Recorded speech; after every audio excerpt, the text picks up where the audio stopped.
የጠቅላይ ሚኒስቴሩ አማካሪ በራሳቸው መሬት ላይ ቤተ ክርስቲያን ሰርተው አስመረቁ።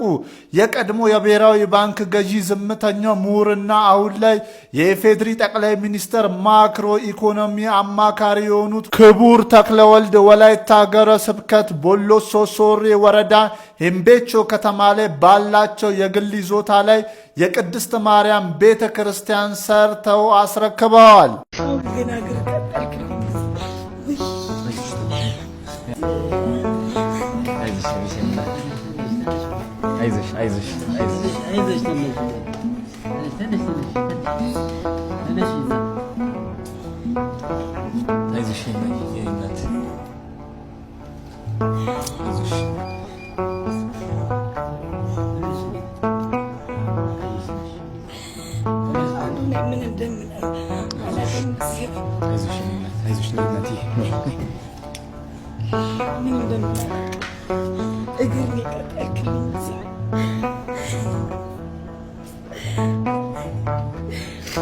እጅግ ደስ የሚል መረጃ ተሰምቷል። በወጣቱ ባለሀብት ምህረተአብ ለየትና የት ግማሽ ሚሊዮን ብር ድጋፍ ተደርጎላታል። ወጣቱ ባለሀብት ምህረተአብ ለየትና የት አስፈላጊ የሆኑ ነገሮችን በሙሉ ለማሟላትና ከጎኗ ለመቆም ሙሉ ቃል ገብቶላታል። ሁላችሁም ወንድማችንን ምህረተአብ ለዚህ ቅን ተግባሩ በወጣ የተካ ያላችሁ ኮሜንት ላይ ጻፉለት። መልካም አዳር ጋይስ። ምንድነው ሀፕን እያደረገ ያለው? ብቻ በጣም ደስ ብሎኛልን። በጣም ነርቨስ ሆኛለሁ እውነት። ጭራሽ እንደዚህ ሀፕን ያደርጋል ብዬ ኤክስፔክት አላረኩም ነበረ፣ ቪዲዮን ፖስት ሳደርገው ማለት ነው። እና እንዴት መሰላችሁ ይሄ ነገር የተፈጠረው? ከጸበል መድኃኔዓለም ወደ መገናኛ እየሄድኩ ነበርና ታክሲ ውስጥ ነበርኩኝ። ከጀርባ ነበር የተቀመጥኩት። በእርግጥ ከዚህ በፊት በጣም ከረጅም ዓመት ሆኖታል እና ያኔ እንደውም ብዙ ሰው መዝሙሩን በእርግጥ ያዳምጣል፣ ብዙ ሰው ግን ዘማሪው ማን እንደሆነ አያውቁም ነበር ብዙ ሰው። ከዛ ሃይገር ውስጥ ይሄ የክራር ባጉ አለ አይደለ? እሱን ይዘው ከፊት ለፊት ተቀምጠው ነበርና በቃ ደስ ብሎኝ ነበር ያኔ ምናምን። ከዛ ነርቨስ ሆኛለሁ በጣም። ቪዲዮ ነው አሁን ያየሁት የአዶናይ የሰራውንና ለዛ ነው። ከዛ እየሄድን ወደ መገናኛ አያት ጋር ቆምን። ከዛ ሹፌሩ ገብረ ዮሐንስን የት ነው የምትሄደው በለው ምናምን አለው ለረዳቱ። ከዛ ረዳቱ ገብርዬ የት ነው ምናምን አለ። ከዛ ስንዞር ሁላችንም ብቻውን ነበርና እንደዚህ እየመጣ ነበር ወደፊት። ከዛ የሆኑ እናት ቪዲዮ ላይ እንደዚህ እየመሩት መጣና ደርሶ እዛ ጋር ታክሲው ጋር አይ ሰው እየጠበቅኩ ነው እዚሁ ነኝ አሉ ማለት ነው። ከዛ በቃ ቪዲዮ ምናምን እኔ በቃ ደስ ብሎኛልና ረጅም ጊዜ ስለሆነ በቃ ወይኔ ምናምን ብዬ ቪዲዮ ምናምን ነገር መቅረጽ ጀመርኩና ካጠገብ ያለው በቃ እንደ እብድ ነበር ሲያየኝ የነበረው እውነት። ከዛ ዝም ብዬ ስናፕ አደረኩት። እኔ ፖስት ለማድረግም በፍጹም በቃ አላሰብኩትም ነበር፣ አይደለም እንደዚህ ቻሌንጅ ምናምን እዛ ለጓደኛዬም ተሳየት ምናምን ፖስት አድርጊው ምናምን አለችኝ። ከዛ ፖስት አደረኩት ማለት ነው። ከዛ ፖስት ሳረገው ሁሉም ተቀባበለው፣ ስጦታ እንስጠው ምናምን ተባለ። አሁን ደግሞ በቃ ቻሌንጅ ሊጀመርለት ነውና እኔ ያንን ነገር አስቤ ያልነበረም ፖስት ያደረኩት። በቃ ዛሬ ማንን እንዳየው ምናምን ብዬ ነበር ፖስት ያደረኩት። ግን ያው ነገሩ እግዚአብሔር እንዴት ምን አይነት መንገድ እንዳለው አይታወቅምና ያው እንደዚህ ሆነ ማለት ነው። አሁንም እንግዲህ እግዚአብሔር ካለው የተባለው ነገር ይሆናል። በጣም ደስ ይላል። በእርግጥ የምንወደው ሰው በህይወት ኖሮ እንደ ስጦታ የሆነ ነገር ማድረግ በጣም ደስ ይላልና እግዚአብሔር ይመስገን። እግዚአብሔርም በጣም የምወደው ዘማሪ እንደሆነ ስለሚያውቅ ነው ይሄንን ነገር በእኔ በኩል ሀፕን እንዲያረግ ያደረገውና በጣም ደስ ብሎኛል። በጣም በቃ ሜንሽን ሲያደርጉኝ ሁሉም ምናምን በጣም ነበር የደረገጥኩትና በጣም ደስ ብሎኛል። በጣም ቴንኪዩ። ደግሞ የተባለው ነገር እንዲሆን ሁላችሁም ቻሌንጁን ተቀላቀሉ። እግዚአብሔር ይርዳን። ቴንኪዩ። ደስ ብሎኛል በጣም ባይ። አንዳንድ ወደ ኦርቶዶክስ የሄዱ እዚህ በቅርብ ርቀት የኔ ፍሬንዶችም የነበሩ ልጆች አሉ። ያው ፌመስ ስላልሆኑ ያልተወራላቸው ማለት ነውና ለምን ወደዛ መሄድ አስፈለገ? ለመቀላወጥ የሚሆን ሪዝን የለም፣ አልተሰጠንም እስካሁን ሚዲያ ላይ እየሞከርኩ ነው። ያሞኛልና ነቃቢ አሁን ነቃቢ ያለው ሰው ተረድቻለሁ። ኦገስቲን ህጻናት መጠመቅ አለባቸው ብሎ ያምናል። ይሄንን ታምናለህ? ያምናል። ለዛ ብሎ አንተ ታምናለህ? አልቀበልም። ዌስት ሚኒስተር ኮንፌሽን ኦፍ ፌዝ የካልቪኒስቶች የእምነት መግለጫ ነው አይደለ? ነው። ታዲያ እዚህ ላይ እኮ ኢንፋንት ባፕቲዝም አለ ቻፕተር 28 ላይ። አልቀበልም። ኢየሱስ ክርስቶስን ያመኑ ኦር በኢየሱስ ክርስቶስ ላይ እምነት ያላቸው ብቻ አይደሉም የሚጠመቁት ይልና but also the infants of one or both believing parents ይላል። the infants ልጆች ካልቪኒስቶች እምነታቸው ይሄ ነው። አር ቱ ቢ ባፕታይዝድ ይጠመቃሉ ይለና ህፃናት ይጠመቃል። ከዛስ ታምናለህ? ይሄን እንዴ አምናለሁ። እዚህ ጋር የት አለ ለመዳን የሚል ነው ጥያቄው። ረጋግጠህ ብዙ መታገል አይኖርብህም። እያመንኩልህ ነው የሚሄደው። ዮሐንስ ወንጌል ምዕራፍ 3 ቁጥር 5 ሰው ከውሃና ከመንፈስ ካልተወለደ በስተቀር የእግዚአብሔር መንግስት አይወርስም የሚለው ከውሃ ጥምቀት ውጭ አድርጎ የፈታ ሰው አለ? አባት አለ? ከውሃ ጥምቀት አዶ ነው።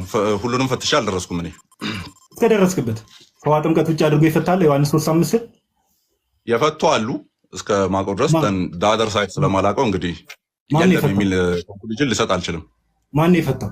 ብዙዎቹ እነ ክሪሶስተምም እነ ተርቱሊያንም አሳየን አውጣ። ክሪሶስተም እንደዛ ብሎ የፈታበትን አሳየን። ከውሃ ጥምቀት ውጭ ያሉትን እያነሳን እንሄዳለን ማለት ነው። A few moments later አሳየን፣ እንጠብቃለን።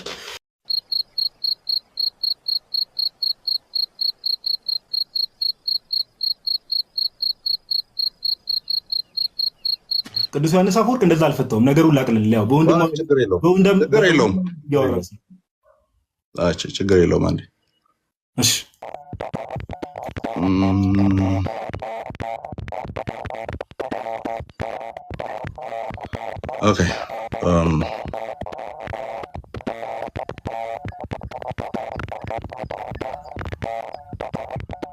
ኦኬ እሺ ሌሎች ጥያቄዎችን ጠይቅ። እስከዛ ላውጣ ነው ሰዓት እንዳይደብም። ከዚህ ቤተክርስቲያን ውጭ ላሉ ሰዎች አንድ መልእክት ላስተላልፍ። ጥምቀት ለድነት ያስፈልጋል ስንል ዝም ብላችሁ ባላችሁበት ቦታ ሆናችሁ የምትጠመቁት ጥምቀት ያድናል እያልን አይደለም፣ እንዳትሸወዱ። ሲፕሪያን እንደተናገረው ከቤተክርስቲያን ውጭ ያለ ጥምቀት ሲጀምር ቫሊድ አይደለም፣ የእግዚአብሔር ልጅነትን አያሰጥም። ሐዋርያዊት ከሆነች ቤተክርስቲያን ውጭ ያለ ጥምቀት ልጅነትን አያሰጥም፣ ጸጋንም አያሰጥም፣ ጸጋ መንፈስ ቅዱስ ነው። ስለዚህ እውነተኛ ወደ ሆነችው ሐዋርያዊት ወደ ሆነችው ዛሬ እንዳሳየነው 16 17 አባጠቀን ሁሉም በአንድ ድምፅ ሰው ለመዳን መጠመቅ አለበት ብሎ የመሰከሩላትን ወደዚህ ቤተክርስቲያን መታችሁ ጥምቀትን እንድትጠመቁ። ከቤተክርስቲያን ውጭ ያለ ጥምቀት በሙሉ ምንድነው? ሁሌ እንደምንናገረው ሻወር ነው ለማለት ያክል ነው። እግዚአብሔር ያክብርልና ማሪ እኔ እግዚአብሔርን በጣም የማምነው ለምን እንደሆነ ልንገራችሁ። ኢየሱስን ስለገደለው ነው። እግዚአብሔር አብ ኢየሱስን ባይገለው ኖሮ ምንም የዘላለም ሕይወት ዋስትና የለንም። ስለዚህ እግዚአብሔርን አምነዋለሁ። የዘላለም ሕይወቴን አምነዋለሁ። ነገም ሐሳቡን እንደማይቀይር አምነዋለሁ። አሁን ኢየሱስ እንደኔና እንደናንተ መሃል መንገድ ላይ ሐሳቡን የሚቀይር ቢሆን ኖሮስ ምን ደብረውስ መሃል ላይ ይሄ ሕዝብ ሞትኩለትም ደሜን አፈሰስኩለትም ምን አረኩለትም ያው ነው አትድኗትም ባይ ባይ የሚል አይነት አምላክ ቢሆንስ ሐሰተኛ ነቢያትን እንደ ኢንኩቤተር እየፈለፈለ የሚያሰማራቸው መናፍቅ አራጥቃ ሰውዬ ያለውን ሰምታችኋል። እመለስበታለሁ በሱ ጉዳይ ላይ። ከዛ ቤት በተለመደው አካውንቱን ፎሎ፣ ቪዲዮ ደግሞ ጂጋብስታ ሼር፣ ኮፒ ሊንክ፣ ሪፖስት፣ ዱት ላይክ፣ ፌቨራይት እንድታደርጉ በእግዚአብሔር ስም እጠይቃችኋለሁ። 3 ሰከንድ ልስጣችሁ እስኪ። አመሰግናለሁ። ወደ ሐሳባችን እንገባለን። በነገራችን ላይ ያለው እጅግ አደገኛ የሆነ ክህደት ነው። ኢየሱስ ክርስቶስን ኢቭን የሥላሴን ፈቃዳት እንኳን የሚሽር ነገር ነው እየተናገረ ያለው ማለት ነው። ይሄ ሰውዬ እንደሚታወቀው ነብይ ጥላውን የተባለውን የሐሰተኛ ነቢያት የቁንጮውን ቀብቶ እንደዚህ የሚያፌዝብን ይሄ ሰውዬ የቀባው ነው። እሱ ደግሞ ከሆነ ሰው ተቀባ፣ ያኛው ደግሞ ከናይጄሪያ ጠንቋዮች ተቀቡ። በአጋንንት ስፕሪት ነው የሚናገሩት ማለት ነው። ኢየሱስ ክርስቶስን የገደለው አብ ነው አለ። ቃል በቃል ነው እንደዚህ ያለው። እኔ እግዚአብሔርን የምወደው ኢየሱስን ስለገደልልኝ ነው ያለው። ስለዚህ አብ ገደለው ስለገደልልኝ የወደድኩት ምናምን ትል ከሆነ አንተ የነፍሰ ገዳይ አድናቂ ነህ ማለት ነው። አንተ ሴሪያል ኪለር ነህ ማለት ነው። አንተ ነፍሰ ገዳይ ነህ። አቤልና ቃይል አይነት ሂስትሪ ነው እዚህ ጋር ያመጣ እያወራ ያለው። ልቦና ይስጥ። ሲጀመር ኢየሱስ እግዚአብሔር ነው። እግዚአብሔር ከሆነ ደግሞ እንዴት ነው እግዚአብሔር አብ ሊገድለው የሚችለው? እስኪ ኢየሱስ ምን ብሏል ስለ ራሱ? ወይም ደግሞ ሞትን በተመለከተ ወይም ደግሞ ነፍሱን በተመለከተ ማን ነው የክርስቶስን ነፍስ ሊነጥቃት የሚችለው? ክርስቶስ ምን አለ በዚህ ጉዳይ ላይ? መጽሐፍ ቅዱስ እስኪ እንመልከት። ዮሐንስ ወንጌል ምዕራፍ 10 ቁጥር 17 ጀምሮ እንደዚህ ይላል፣ ነፍሴን ደግሞ አነሳት ዘንድ አኖራለሁ፣ ስለዚህ አብ ይወደኛል። ቁጥር 18 እኔ በፈቃዴ አኖራታለሁ እንጂ ከእኔ ማንም አይወስዳትም። ላኖራት ስልጣን አለኝ፣ ደግሞም ላነሳት ስልጣን አለኝ። ይህችን ትእዛዝ ከአባቴ ተቀበልሁ ይላል። እግዚአብሔር አብ፣ እግዚአብሔር ወልድ፣ እግዚአብሔር መንፈስ ቅዱስ በፈቃድ አንድ ስለሆኑ እኔ ነፍሴን አኖራታለሁ ወይም ደግሞ አነሳታለሁኝ አለ።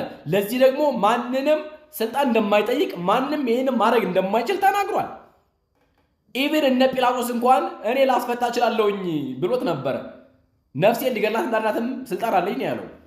ስለዚህ ኢየሱስ ክርስቶስ ነፍሱን በገዛ ስልጣኑ ከስጋው ለየሮ እንጂ የምንለው አብ ገደለዋል። ኢቭን ላነጋገር እንኳን ስርዓት የሌለ ሰውዬ ኢየሱስ ክርስቶስ ገደለው ያለው ገደለው።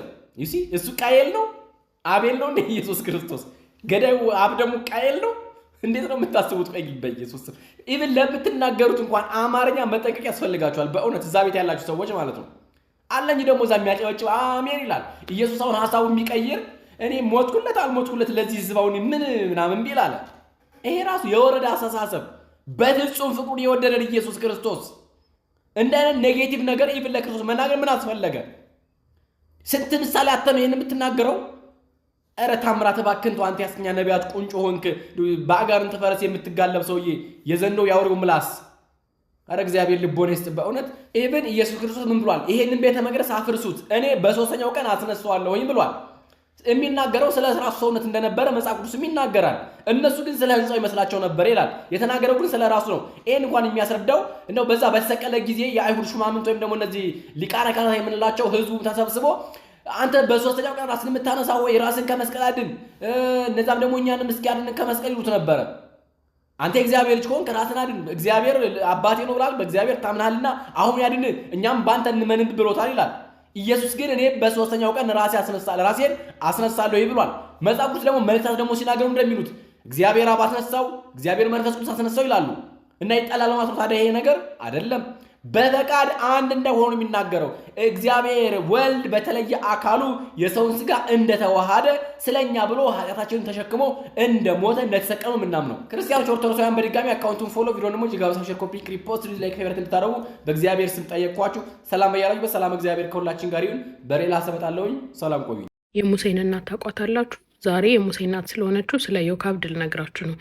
በነቢይ ሙሴ ህይወት ውስጥ 3 ሴቶች አሉ፣ ዋና ሴቶች፣ እናቱ፣ እህቱና ሚስቱ። ዛሬ የምናወራው ስለ እናቱ ስለ ዮካብድ ነው። እስራኤላውያን ግብፅ ሄደው መኖር ከጀመሩ በኋላ ማለትም የዮሴፍ ወንድሞች በእንግድነት ተጋብዘው ሄደው መኖር ከጀመሩ በኋላ ወልደው ተዋልደው በዝተው እዛው ህይወታቸው ቀጠለ ማለት ነው። ህይወታቸው ከቀጠለ መኖር ከጀመሩ በኋላ ዮሴፍን የማያውቅ ንጉስ ወይም ፈርዖን መጣ ማለት ነው። በዛ ዘመን በቃ እስራኤላዊም በጣም ጠላቸው ፈርዖኑ ማለት ነው። ከዛ እንዴት ነው ከዚህ ሀገር የምናስወጣቸው? ሀገራችንን እኮ በዙ፣ በቃ ወረሱት ሀገራችንን፣ እንዴት ነው ሊወጡ የሚችሉት? እንዴት እናጥፋቸው ብሎ ይጨነቃል። በቃ ስልጣኔን የሚጋፉ ናቸው ብሎ ስላሰበ ማለት ነው። ስለዛም ካሰባቸው ነገሮች አንዱ እስራኤላውያን ወንድ ከወለዱ ይገደል ብሎ ህግ አወጣ ማለት ነው። ስለዛ እስራኤላዊ ሆና እናት ወንድ ከወለደች ልጇ ይገደላል ማለት ነው። ለአዋላጆች ሁሉ ተነግሯል። ለሁሉም በቃ እንዲገደሉ ወንድ ልጆች ከተወለዱ ተነግሯል። በዚህ መሀል ነው ዮካብድ ወንድ ልጅ የወለደችው። ወንድ ልጅ ወለደች። 3 ወር እስኪሞላው ድረስ ራሷን ደበቀች፣ ሸሽጋ ልጇን 3 ወር እስኪሞላው አሳደገች እና ከ3 ወር በኋላ ከፈርዖን ቤት ጀርባ ያለ ውሃ ላይ በቅርጫት በባስኬት አርጋ ልጇን ባስኬት ላይ አስተኝታ ቅርጫት ላይ አስተኝታ ውሃው ላይ እንዲሳፈፍ አረገችና ውሃው ላይ ለቀቀችው። ታላቅ እህቱን ከሩቅ ሆና እንድትከታተል እንድትጠብቀው ነገረቻት ማለት ነው። ያ ቅርጫት ልጇን ያስቀመጠችበት ቅርጫት እየተንሳፈፈ ሄዶ የፈርዖን ልጅ ገላዋን ስትታጠብ እንድታገኘው ሆነ ማለት ነው። ከዛ የፈርዖን ልጅ አየችው። ቅርጫቱን ስታየው ሕፃን ልጅ እያለቀሰ ነው። አምጡልኝ ያለች አገልጋዮቿን አመጡት። አየችው። በጣም በቃ ወደደችው። ማሳደግ ፈለገች፣ አነሳችሁ። ከዛ ይሄ ሲሆን ታላቅ እህቱ ምን አለች? እያየች ነበረ ከርቀትና የሚያጠባልሽ ልጁን የሚያጠባልሽ እናት ልፈልግልሽ ያለቻት። አዎ አምጭልኝ ያለቻት። ከዛ ሄዳ የራሱን እናት ዮካብድን ራሷን እናቷን እንደተባለችው እናቷ እንዳዘዘቻት ራሷን ሄዳ እናትየዋን አመጣች ማለት ነው። ከዛ እናትየዋ የፈርዖን ልጅ ምን አለቻት? ዮካብድን እከፍልሻለሁ፣ የሚገባሽን እሰጥሻለሁ፣ ልጁን አሳድጊ እንደ ሞግዚት ሆነሽ አለቻት። ስለዛ ጡት እያጠባች ሞግዚት ሆና የራሷን ልጅ በፈርዖን ቤት አሳደገችው ማለት ነው። እንዴት አሳደገችው? የፈርዖንን ምግብ እየበላ የፈርዖን ልጅ ተብሎ የፈርዖን የልጅ ልጅ ተብሎ የልጁ ልጅ ተብሎ በቃ እንደ ልዑል ሆኖ አደገ። በአካል የፈርዖንን ምግብ እየበላ ለመንፈሱ ለጭንቅላቱ ደግሞ የእግዚአብሔር ምግብ እያበላች እስራኤላዊ እንደሆነ የመጣበት ማንነቱ ከየት እንደሆነ እየነገረች አሳደገችው እናቱ ማለት ነው። ስዕብናውን ገነባችው። እስራኤላውያንን ነፃ ሊያወጣ የቻለውን ያንን ጠንካራውን ነፃ አውጪውን ሙሴ የገነባችው እናቱ በፈርዖን ቤት ቁጭ ብሎ ነው። በጠላቶቹ መሀል እያደገ በባዕድ ሀገር ሆነው በጠላቶቻቸው ቤት ሆነው ጠላቶቻቸውን ማሸነፍ የሚችል ልብ እንዲኖረው አድርጋ ልጇን አሳደገችው ማለት ነው። ከዛ ሲያድግ እስራኤላዊ እንደሆነ አውቆ ማንነቱን አውቆ ኢፍትሐዊ የሆነ ነገርን የሚዋጋ አይነት ልጅ አድርጋ ጠንካራ ብርቱ ልጅ አድርጋ አሳደገችው። ሙሴን እስራኤላዊን ነፃ ማውጣት እንዲችል አድርጋ አሳደገችው ማለት ነው። በዛም ምክንያት ነው ይህች እናት ጠንካራ ብርቱ ታማኝ እምነቷ ጠንካራ የሆነች ሴት ስለሆነች ልጇን የመንፈስ ምግብ ስለመገበችው በባዕድ ሀገር ሆኖ ባዕዳንን የሚዋጋ አድርጋ ስላሳደገችው የእግዚአብሔርን አደራ የሚቀበል የእግዚአብሔርን መልእክት የሚያስፈጽም ሆኖ ተፈጠረ ማለት ነው። እና በዛም ምክንያት ነው እስራኤላውያን ቀይ ባህርን ከፍሎ አሻገራቸው።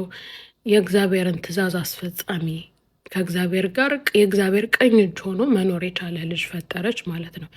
እና እኔ ከዚች ሴት ጥበብን፣ እናትነትን፣ መስዋዕትነትን፣ እግዚአብሔርን ማመንን የወለደችውን የ3 ወር ሕፃን ልጅ በቅርጫት አድርጎ ውሃ ላይ መልቀቅ እግዚአብሔር እንደሚጠብቀው አምኖ ከዛ ደግሞ በጠላት መሀል በፈርዖን ቤት ሆኖ ፈርዖንን የሚዋጋ ልጅ መፍጠር መቻል በጣም ጥንካሬ የሚጠይቅ ስለሆነ በተለይ ደግሞ በባዕድ ሀገር ልጆች ለምናሳድግ እናቶች ልጆቻችንን እንዴት ማሳደግ እንዳለብን ባዕድ ሀገር ምን እንደሆነ ማንነት ምን እንደሆነ እግዚአብሔር ምን እንደሆነ ለልጆቻችን ልጆቻችንን እንዴት ነው ማሳደግ ያለብን በማንፈልገው ቦታ ብንሆንም የምንፈልጋቸውን አይነት ልጆች እንዴት ማሳደግ እንዳለብን የምታስተምረኝ በጣም አርአያዬ የሆነች ሴት ናትና በተለይ ለእናቶች በሙሉ ጥንካሬ ብርታት የሆነች ሴት ስለሆነች ለምታውቋቸው እናቶች በሙሉ የእሷን ታሪክ አጋሯቸው። ከዛ ደግሞ እናንተ ከእሷ ምን እንደተማራችሁ ከሙሴ እናት ምን እንደተማራችሁ እስኪ ኮመንት ላይ ጻፉልኝ።